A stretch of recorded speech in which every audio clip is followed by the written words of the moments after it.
Hey guys, it's Jolly, and today I want to record a long overdue video about dew points. So let's get right into this. So the purpose of this video is not for me to reinvent the wheel and explain to you guys the school of thought on dew points and humectants.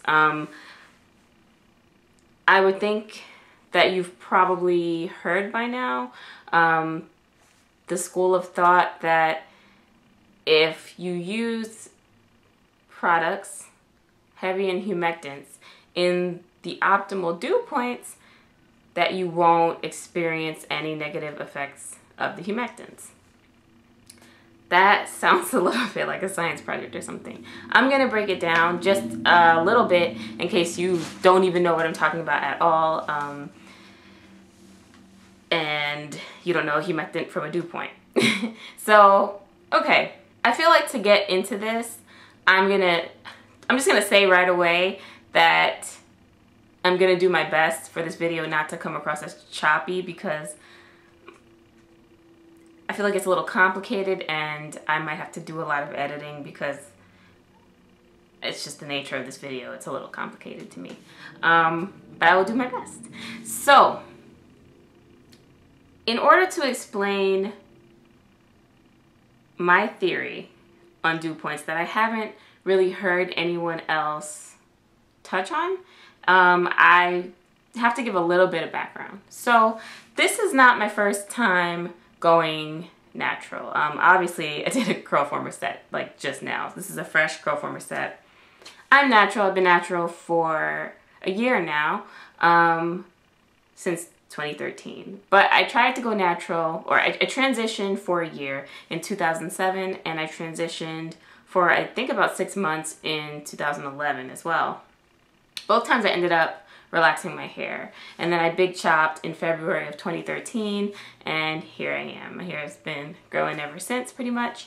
And the reason I bring that up is because I remember in 2007 when I did a little bit of research. Now, not nearly as many people were natural. I didn't even watch YouTube for beauty at all until like 2011.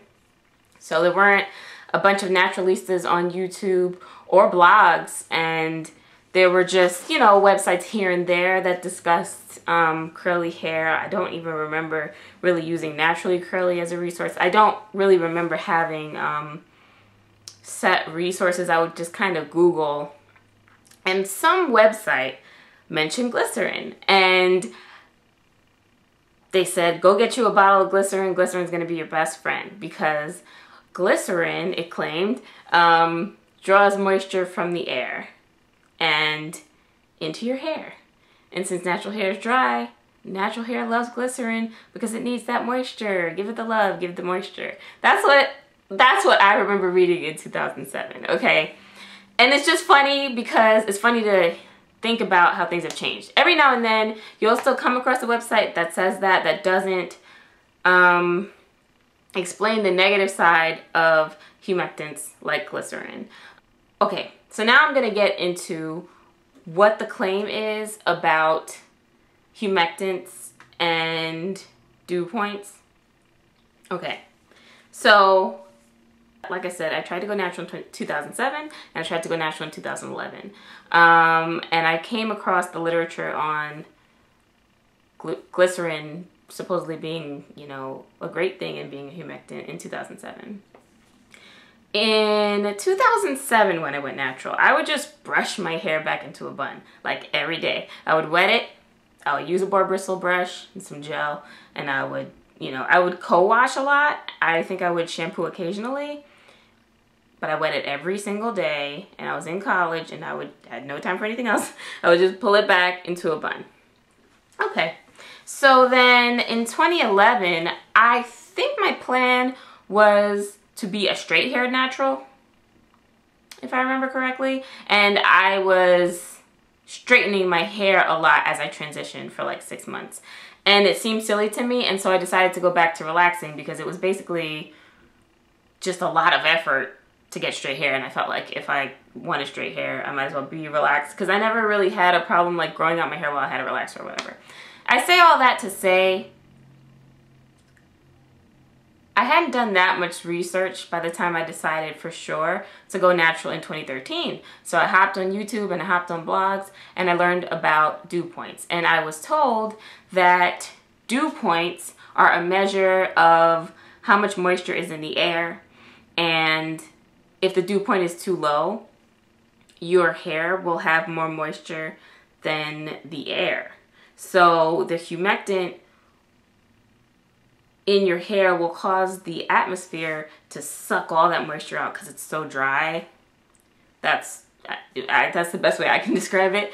Then on the other end, if the dew point was too high, I learned that what was supposed to happen was your hair just got swollen with moisture and would frizz because there was moisture in the air and the humectant was calling in all that moisture and it was too much and it would go poof. So, okay. Then there was supposed to be this optimal range of dew points where humectants would draw in moisture, enough moisture, not too much moisture, not too little, and it wouldn't suck the moisture out of your hair. And that was a school of thought. Dew points were supposed to be better than relative humidity in determining how much moisture was in the air because it was supposed to be more stable from what I understand. I tried to look into this and I ended up on meteorology sites and it ended up being a lot more complicated than I imagined it to be to even find out what a dew point is, let alone my question. My question was, is the dew point inside the same as the dew point outside? So I'm gonna get right into this and say, my problem with the school of thought on dew points is, first of all, I'm not completely sure that dew points are a better measure of how much moisture is in the air for the sake of our hair than relative humidity, because from what I read, it seemed like dew points are still somewhat relative. It doesn't have the word relative in the name like relative humidity does, but let's say a dew point of 60. A dew point of 60 is 60 degrees Fahrenheit. It's still relative to the temperature. Like, I think the dew point is supposed to be the temperature at which dew will form outside for the day. Please actually correct me if I'm wrong, because I find this all surprisingly confusing, okay? But my problem is whether you're going to use relative humidity or you're going to use dew point, whatever meteorology-based measure you're going to use about your hair, no matter what app you use, no matter what weather website you use, the weather report is in relation to outdoors. You know what I mean? I live in Maryland. I live in Maryland in the United States, and the climate here, I'm in the DC general area, the DC, Maryland, Virginia area, and the climate sucks. There's only a few months in the year where you're not going to have to condition the air in some way, whether you're heating or cooling it. When you're cooling the air, it's not just that the air is getting cooled. The air conditioning takes away some of that icky, humid moisture that's in the air. And when you're heating your house, heating is also known to cause dryness inside, dryness on people's skin. It's not just the cold winter air, it's the indoor heating that can cause your skin to feel so dry, and sometimes like my eyes even will dry out, and yeah. So if you're conditioning the air, how different is the dew point? Or a better question to me, because I'm not completely sure that dew point is the best measure of what we're trying to measure here with our hair. So what is the difference between the moisture level inside and outside? That's my question. Because I know for me, a good 5 days a week, I probably spend 20 minutes outside. 20 minutes total, like, of the whole day. You might be different, but I walk to the car in the morning, I walk to the car in the afternoon to drive home from work. I might step outdoors to go to lunch, and I might not, because around my job, there are a lot of underground places you can go for lunch. Or sometimes I might not get away from my desk.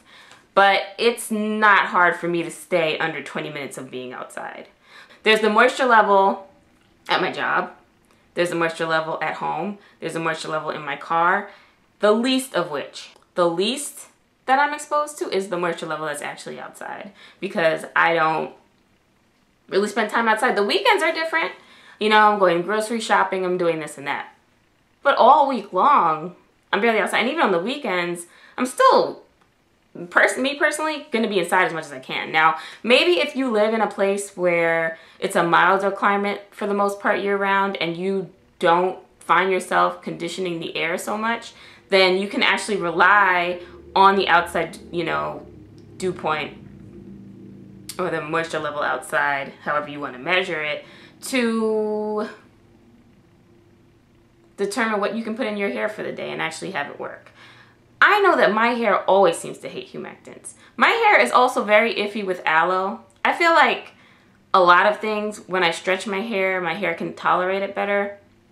But my hair shows its true colors in the wash and go state.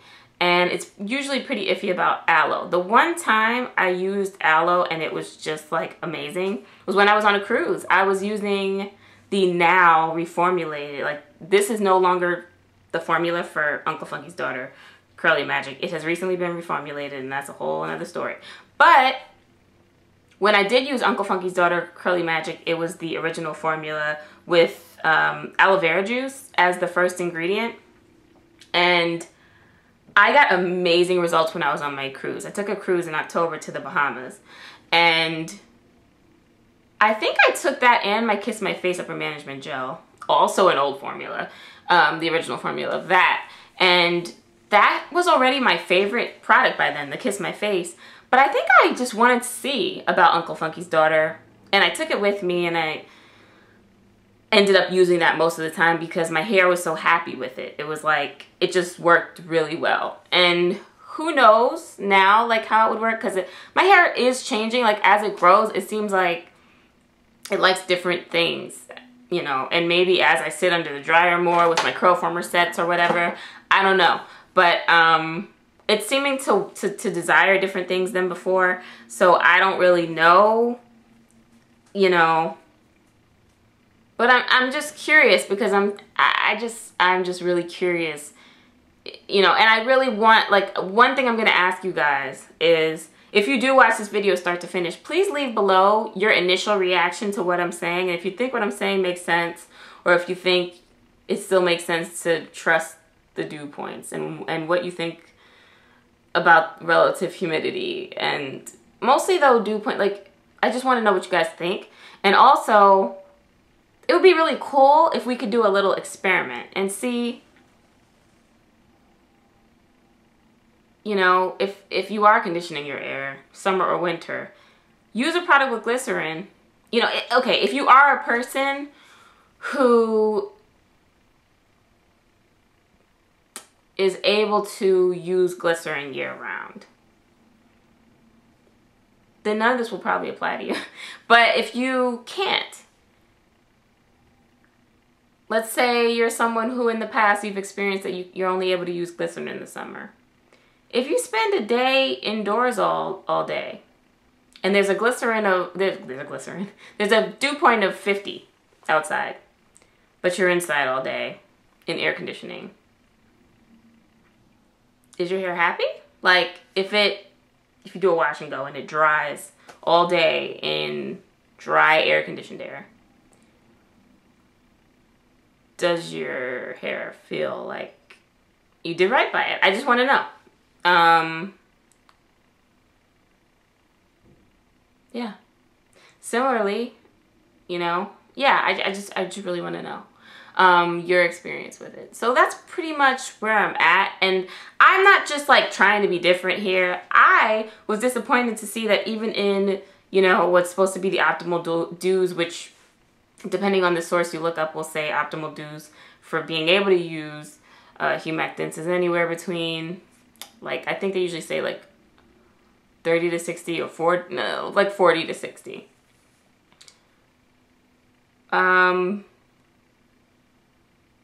And I was disappointed to see that in those optimal dudes, I did not have success still with using products heavy in humectants. My hair is pretty picky.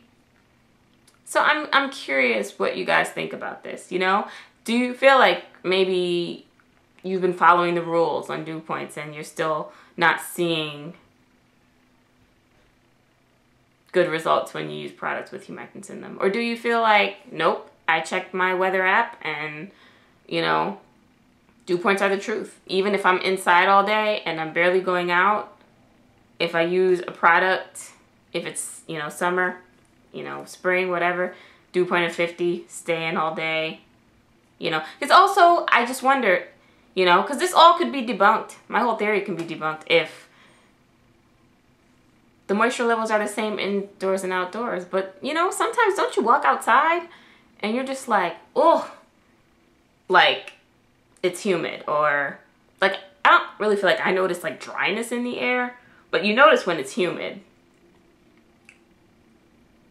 But I don't know, I'm just wondering if we're catering to something outside when we should just be staying away from products that have humectants because it's so iffy, and I would typically think there's going to be less moisture indoors when you're air conditioning, and possibly in general. You know? I don't know, guys. That's about it. I hope this wasn't too all over the place because my thoughts are kind of jumbled on it.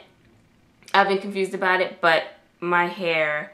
And also I wanted to point out, I brought up aloe. Some people don't consider aloe a humectant and some people do. Some people say the sugars in it cause it to behave like a humectant. So, and my hair seems to dry out with aloe in a way not as bad, but similarly to how it does when I'll use a product with glycerin in it. So, yeah. And the list of humectants is long, so it's hard to avoid humectants. Propylene glycol is a humectant. I believe that panthenol is a humectant. Hyaluronic acid, which either hyaluronic acid or sodium hyaluronate was in the original formula of Kiss My Face Upper Management Gel. Possibly the new one too, but who cares about that? But anyway, there's a long list of humectants, and so it can be really hard. Agave nectar, which is in Curls in a Bottle. I just looked at that over there, and that's another one. That's in Curls in a Bottle. That's in the old formula of Uncle Funky's Daughter Curly Magic. Not sure about the new one. It's in Kinky Curly Curling Custard. So it can be hard, but it might be worth trying to do if you have noticed that you're still not having good results.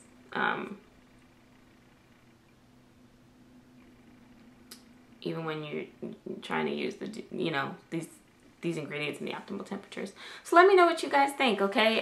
Just leave your comments below. This is not like a Bible. Like, this is not a commandment. Thou shalt not use, you know, humectant heavy products. This is a discussion. I want to talk about this because I'm so confused. I really want to know what you guys think. But my experience has been I do best when I completely stay away from those products when I'm wearing a wash and go.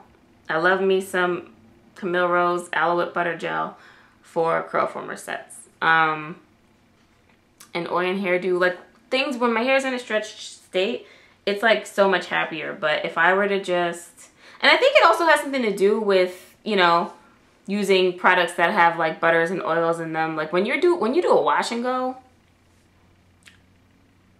I've done wash and goes. Some people apply like thick butters and stuff.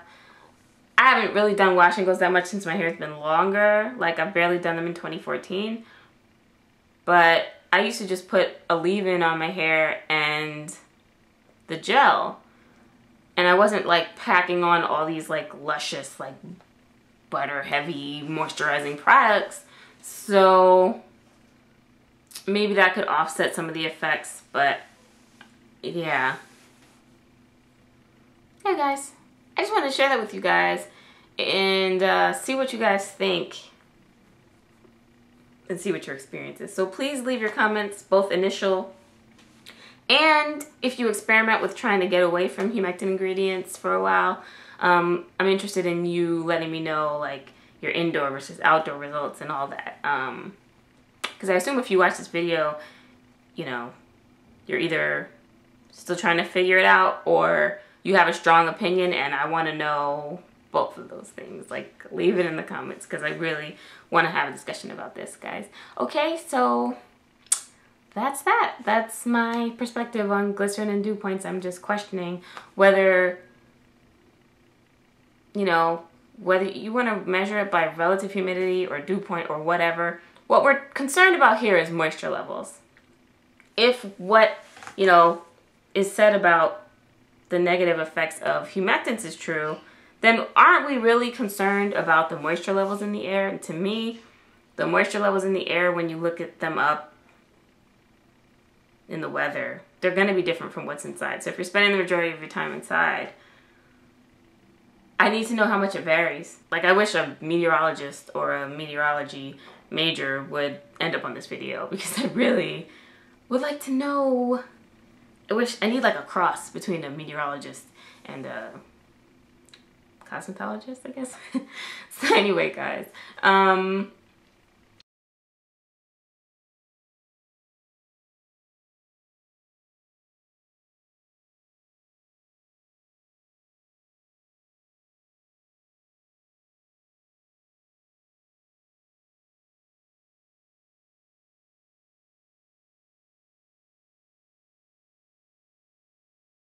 that's it. Leave your comments, please. And I want to thank you for watching. And until next time, bye.